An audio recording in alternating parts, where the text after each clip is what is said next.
Сайн байцгаана уу? За ингээд удахгүй одоо Мартин 8 буюу олон улсын тийм ээ эмэгтэйчүүдийн эрхийг хамгаалах өдөр бод одоо тохиох гэж байна. За энэ өдөр бас илүү уруу суугаас одоо муу ялхаагүй эмэгтэйчүүдийн эрхийг хамгаалах өдөр тохиолдуулаад нэгэн одоо хүчирхийлэл одоо гэр бүлийн хүчирхийлэл гэж юу вэ? За тэгээ хүчирхийлэлд одоо тэр эмэгтэй эцсийн шат хүртэл нь яваад яаж одоо тэр аимшигтай нөхрийнхээ гараас амьд мултарсан бэ гэдэг хэргийг бол ингээ одоо орчуулгын ажилдаа явж байна. За мэдээж энэ бол одоо та бүхэн утахгүй хүрэх болно. Та бүхэн хүлээв сонсороо. За ингээд энэ эмэгтэй одоо амьдралын түүхээс сэдвүүлээд би та бүхэндээ за эмэгтэйчүүдээ даа ялангуяа гэрлэхээс өмнөх насны охтуудтай за гэрэлцэн ч гэж болно эмэгтэйчүүдээ нэг хідэн тоомтой зөвлөгөө өгье гэж бодлоо.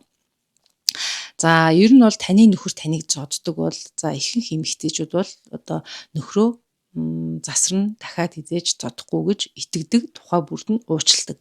За нөхөр нь ч гэсэн уучлал хүсдэг тийм үү. За би үнэхээр согтуу ээжээ ч гэдэг юм уу. Ууралцсан байжээ, ухаанаа алдсан байжээ, намайг уучлаач дахиад тэхгүй гэд нөхөр нь бол тэгдэг. Ер нь бол ихэнх одоо хүмүүсийн амьдрал дандаа л ийм зүйлүүд давтагддаг. Эхтэр нь уучладаг, нөхөр нь уушлгүйдэг, дахиад зоддог. Энэ одоо тойрог ингээд үргэлжилдэг гэсэн санаа.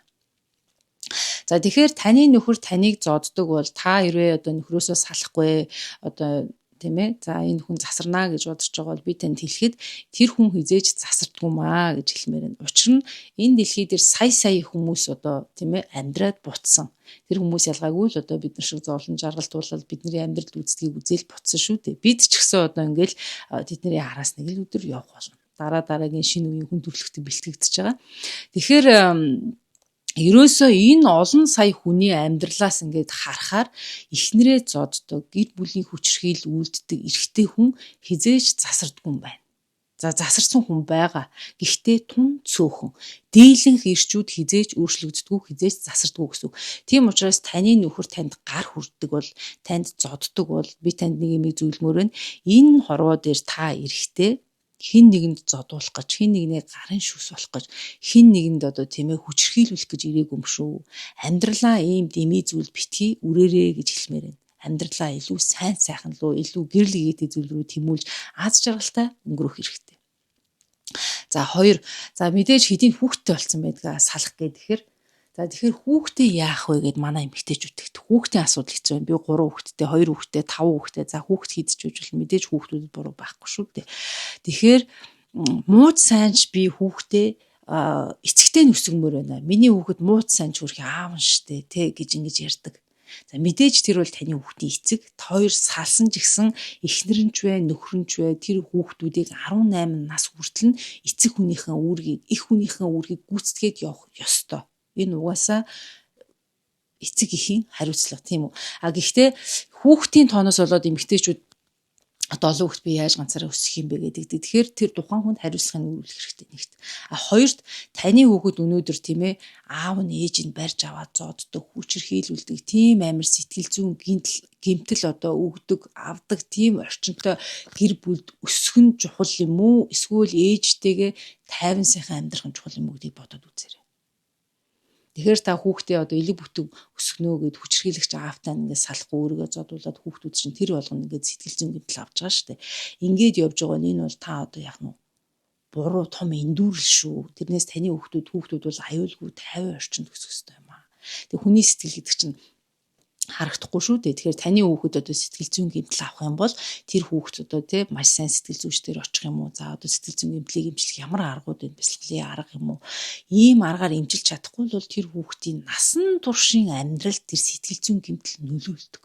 Зам байдал, хань ижлээ сонгох, ажил албан тушаал гэдэг.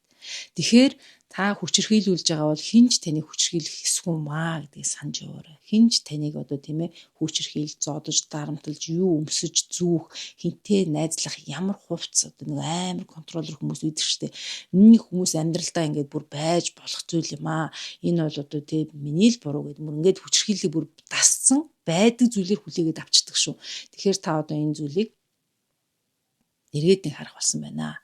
За 3-т юу вэ гэхээр манай одоо эмэгтэйчүүд за манай ч л ер нь энэ дэлхийн бүхэл эмэгтэйчүүд тохиолддог. Бид нар хүүхдээ төрүүлээд гэрт суудаг. Яагаад гэвэл хүүхдээ өсгөн. За ингээд явсаар гэрээ авгаалдгоо. 10 жил, 5 жил, 12 жил, 15 жил бид нар гэрт суугаад эргээд харахад нийгэмд хинч биш болцсон байдаг. Хүний нийгэм ийм л байдаг. Тэгэхэд бид нар тэр нийгэмд 15 жил ажил хийгээд явсан бол тийм ээ та ямар албан тушаал дээр очсон байх вэ? Ямар мэрэгжилтэй, ямар өндөр боловсролтой, ямар өндөр цалинд хүрсэн байх байсан бэ? Гэтэл 15 жил та гэрч суухад тэнд маш их зүйлийг хийсэн байгаа шүү дээ. Монголчууд ярьдаг шүү дээ гэрийн ажлыг тийм ээ хизээш дуустдаггүй үн хүндгүй ажиллаа гэж. Тэгэхээр 15 жил гэрч суухад хүний нэгэн бол таныг гэрээ авгаал гэж хүлээж авдаг. Тэгэхээр охтуудаа эмэгтэйчүүдтэй хэлэхэд хүүхдээ төрүүлээд декретээ аваад 3 сар 6 сараа л гэртээ бай. Тэгээд буцаад хүүхдээ одоо ээж авдаа харуулах юм уу тийм ээ? Эсвэл одоо сургууль яасал цэцэрлэгт өгөх юм уу? Эсвэл гэрийн асрагч түрээсэлж авах юм уу? Энэ бүх аргыг одоо олж шийдэх хэрэгтэй. Хизээж битий гэрт суу, хизээж битий гэрээ авгаа болоо гэж хэлмээр байна. Тэгэхээр сая эмэгтэйчүүд энэ алдааг давтаж өнөөдөр нийгэмд хинч биш болоод 3 хүүхдээ, 2 хүүхдээ хідэн ч хүүхдээ хаягдаад эсвэл нөхөртөө зодуулаад эсвэл нөхрөөсөө санхүүгээ хараад болоод ингэ явж байгаа маа. Тэгэхээр энэ алдааг би бол одоо залуу охтууд дөнгөж гэрлээд тийм ээ одоо хүүхдээ төрүүлээ та гэрч суухаар шийдсэн бол гэр бүлийнхээ төлөө өөрийгөө золиослохоор шийдсэн бол бодоод нэг үзэх хэрэгтэй гэж хэлмээр байна. Учир нь сая эмэгтэй хүмүүс яг л энэ ижил замыг туулж яг л нэг ижил замаар алдсан байдаг шүү. За тэгээд өнөөдөр бол мэдээж дандаа одоо ирчүүдийг ингээд бүх ирчүүд бол хүчирхийлэгч, бүх ирчүүд бол аимшиг амьтад, бүх ирчүүд бол садист гэсэн үг биш ээ. Сайхан ирчүүд байлгүй яах вэ, тийм ээ? Гэр бүлээ сайхан аваад явж байгаа, сайхан хань ижил, сайхан гэр бүлүүд байгаа. Гэхдээ хүний нийгэмд альч улс бай, альч үндэстэн бай. Ерөөсөө хүчирхийлэл энэ садист энэ эмэгтэйчүүдийг одоо дарамталдаг, эхнэрээ зоддог, нүддэг ийм байдал нь ерөөсөө давмгай байна. Дэлхийд дахинаа л ийм байна. Тийм учраас энийг өнөөдөр одоо ингээд ярихаас өөр аргагүй боллоо. Тэгэхээр бол мэдээж бүх ирчүүд бол тийм биш. За тэгээд одоо эхнэр нь ч вэ, нөхөр нь ч вэ хосуудтай хандаж юу гэж хэлэх гээд байна вэ гэхээр нэг нэгэндээ сайхан хүндлэлтэй хандмаар байна. Нэг нэгээ одоо зодож нүддэг. Энийг би зодсон ч яа, энийг би яасан ч яа, энд ямар ч үг хэлж өнөөдөр энийг дормжилсан ч яа ингэж бүр хит битий тэгж аимшигын байдалд шалдаа буугаач. Нэг битий тэгж дормжлооч. Эхнэр нь ч вэ, нөхөр нь ч вэ нэгнээс сайхан хүндэтгээд яваач. Нэгэнд эцэг их болцсон юм бол, нэгэнд гэрлэхээр шийдсэн юм бол тийм ээ одоо тэгээ үүрэг хариуцлага авах масарлаад нэг сайхан хүндлээд яваач гэж хэлмээр.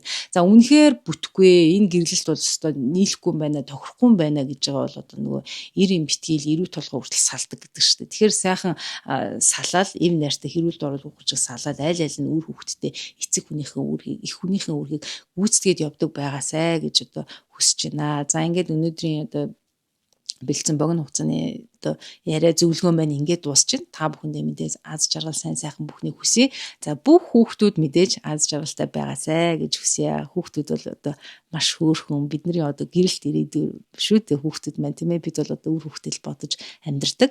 За ингээд энэ эмэгтэй түүх маань удахгүй орох болно. Та бүхэн хүлээн авч үзээрэй. За та бүхэнд одоо хүлээн авсан сонсонд баярлалаа. Аз жаргал хүсье та нарт.